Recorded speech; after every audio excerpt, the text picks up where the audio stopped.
சேதுண்ணா ஏண்ணா இப்படி மூஞ்ச கடுகடுன்னு வச்சுக்கிட்டு வர பயமா இருக்குண்ணா எங்களுக்கு.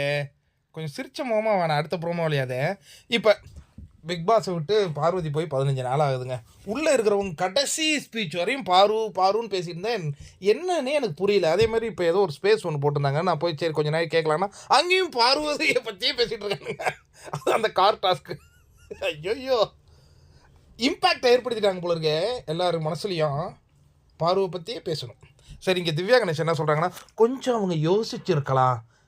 நம்ம இங்கே இருக்கிற 4 பேரும் ஒன்றும் பெரிய பர்ஃபெக்ட்லாம் நம்ம சொல்ல முடியாது. நம்மக்கிட்டேயும் சின்ன சின்ன ஃப்ளாஸ்லாம் இருக்கும். ஆனால் இது எல்லாத்தையும் நம்ம இங்கேயே சரி பண்ணிக்கிட்டோம்ல.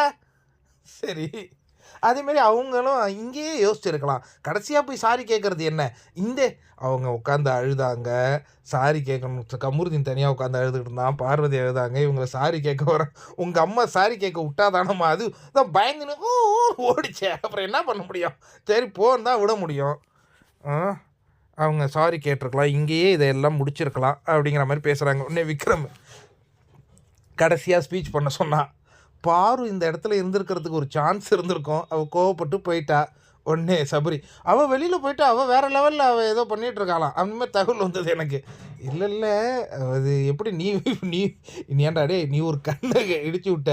எவ்வளோ நாள் நீ அப்படியே அன்கான்சியஸாக சுற்றிக்கிட்டு இருந்த. அவங்கவுங்க ஃபீலிங் அவங்கவுங்களுக்கு. நீ ஏன்டா இதில் கருத்து சொல்ல வர? கம்முன்னு இரு, என்னுடைய கருத்தை நான் சொல்கிறேன் அப்படின்னு விக்ரம் சொன்ன காட்சிகள்லாம் பார்த்தோம்.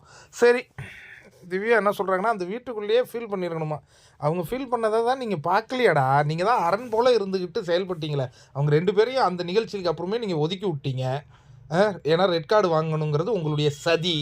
அதை நிறைவேற்றிக்கிட்டீங்க. அப்புறம் என்ன இப்போ இறக்கப்படுற மாதிரி நடிப்பு? இப்போ கோப்பையும் கிடச்சி போச்சு திவ்யா கணேஷுக்கு. சபரி ஆனால் இதில் பாவமானது அரோரா சின்க்ளேயர் தாங்க. ஒன்றுமே கிடைக்கல கட்சி வரையும்.